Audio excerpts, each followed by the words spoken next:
میں یہ واقعہ ہزاروں دفعہ سنا چکا ہوں، ہر دفعہ ہی ایسے رونے بیٹھ جاتا ہوں کہ پھر میں وہاں نہیں کھڑا ہوتا، پھر میں وہاں ابوا پہنچ جاتا ہوں۔ میں دیکھتا ہوں 6 سال کی عمر میں میرے نبی کو اللہ نے یہاں اتنا بڑا امتحان دیا کہ جنگل میں ماں کو موت دے دی۔ 25 سال کی عمر میں ماں مر گئی، اچانک مر گئی، کوئی بیماری نہیں، کچھ نہیں، جس کو آج ہم ہارٹ اٹیک کہتے ہیں، ہارٹ فیلئر کہتے ہیں۔ اتنا آخری جملہ کہا، کل حی میت و کل جدید بال وقد ولدت طہرا۔ بولا نہیں جا رہا تھا تو بجھتے بجھتے بھڑکتی شمع نے کہا، بیٹا ہر زندہ نے مرنا ہے، ہر جوانی نے ڈھلنا ہے، لگتا ہے تیری ماں کا آخر آ چکا ہے، لیکن میں نے ایک بچہ جنا ہے جو سارے عالم کو پاک کر دے گا۔ اور شمع خاموش ہوگی۔ کس طرح انہیں دفن کیا، میں وہاں کھڑا یہی سوچتا رہا کہ یہاں قبر بنائی کیسے ہوگی۔ تو پتھر ہیں، کوئی لوگ گزرے ہوں گے یا پتھر جوڑ کے، جب ایمن نوکرانی ساتھ ہیں، وہ ان کو لے کر نیچے اتری، اونٹنی کے قریب پہنچی تو آپ نے ہاتھ چھڑایا اور پھر بھاگے، پہاڑی پہ چڑھ گئے۔ ایمن پیچھے گئیں تو وہ منظر تھا کہ شاید اس وقت عرش بھی رو رہا ہوگا کہ اللہ کے نبی نے ماں کی قبر کو چمٹایا ہوتا سینے کے ساتھ، قبر پہ ایسے گرے پڑے تھے۔ اور جب ایمن قریب آئیں تو وہ نوحہ کہہ رہے تھے کہ پتھر بھی پگھل رہے تھے کہ ماں جی آپ کو تو پتا تھا آپ کے سوا میرا کوئی نہ تھا، آپ مجھے چھوڑ کے کیوں چلے گئے، آپ مجھے چھوڑ کے کہاں چلے گئے۔ ایمن نے اٹھانا چاہا، انکار کر دے گا، میں نہیں جاتا، میں نہیں ماں کو چھوڑ کے جاتا۔ کھینچ کے لے گئیں، گھسٹتا ہوا بچہ پہاڑ سے اتارا۔ 2 دن روتے روتے مکے کا سفر ہے، پھر کھانا بھی بند ہو گیا، پینا بھی بند ہو گیا، سوائے زمزم کے چند گھونٹ پانی کے سارا دن نہ کھاتے تھے نہ پیتے تھے، اکیلے بیٹھے رہتے، نہ ماں نہ باپ نہ بھائی نہ بہن۔ اللہ 57 سال کے بعد ماں کی قبر پر پہنچے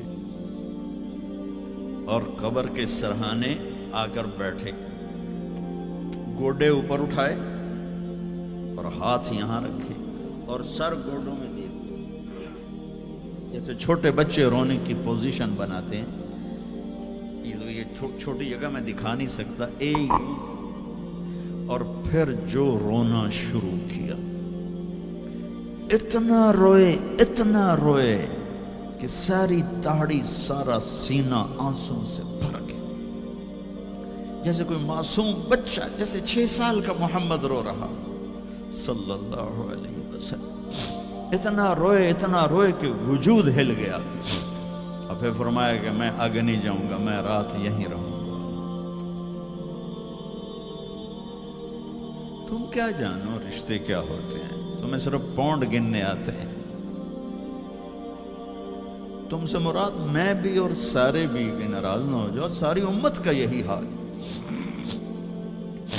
رات وہاں گزاری، ہائے کیا کہہ رہے ہیں، کاش میری ماں کبھی ہوتی، میں ایسی خدمت کرتا کہ بریڈ فورڈ والے بھی یاد کرتے ہیں، میں ایسی خدمت کرتا کہ میں عشاء کی نماز کے مصلی پر کھڑا ہوتا اور سورۃ فاتحہ پڑھ رہا ہوتا، اور پھر ادھر سے میری ماں کہتی محمد، تو میں نماز توڑ کے کہتا لبیک اماں جی، ماں جی حاضر ہوں، ماں جی حاضر ہوں۔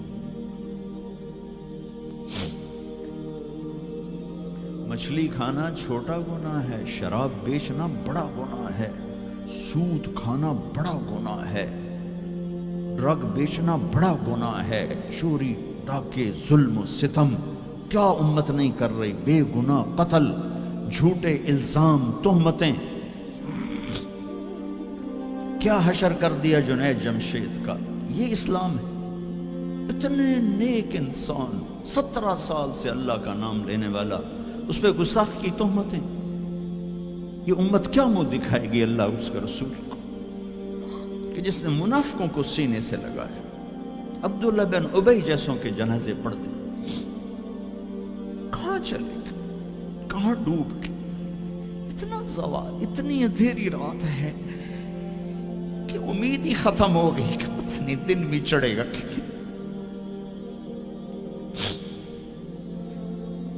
دین کے نام لینے والے جب دین کو ذبح کرنے پہ آ جائیں, ممبر پہ بیٹھنے والے جب نفرتوں کی آگ بھڑکانے لگے, کس سے غلطی نہیں ہوتی. ایک پاک انبیاء کی ذات ہے جن کی زبان پہ اللہ بولتا. باقی طارق جمیلہ روزانہ مجھے 40 سال ہو گئے بیان کرتے ہوئے, میں خطا نہیں کروں گا تو اور کیا کروں گا.